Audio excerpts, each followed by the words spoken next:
Cet écran correspond à un Scrum Board classique. À gauche, on retrouve les PBI qui ont été sélectionnés pour cette itération.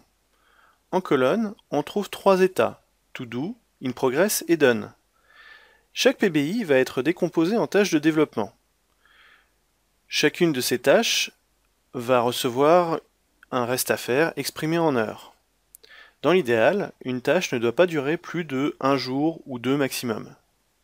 Nous allons maintenant saisir la capacité de l'équipe en rentrant le nombre d'heures disponibles par jour et par personne, en ajoutant les vacances des membres de l'équipe,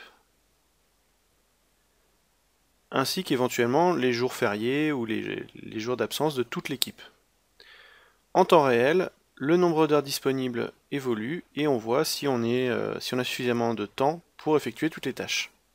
Une fois l'itération démarrée, les développeurs mettent régulièrement à jour le tableau en indiquant les tâches sur lesquelles ils travaillent, l'évolution du reste à faire, puis finalement la fin du travail.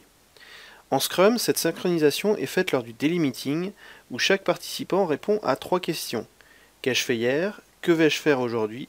Et y a-t-il quelque chose qui me bloque sur mes tâches? TFS calcule automatiquement le burn down. Il s'agit de l'évolution du reste à faire dans l'itération. Si tout se passe bien, il arrive à 0 à la fin du sprint. Cet indicateur permet en un coup d'œil de s'assurer que les développements sont sur la bonne voie. Ces burndown d'exemple présentent plusieurs typologies classiques de burndown, avec des burndown qui descendent sur un à-coup, des burndown qui remontent suite à l'ajout de tâches en cours de sprint, ou des burndown qui globalement suivent la ligne de tendance idéale pour arriver à 0 à la fin du sprint.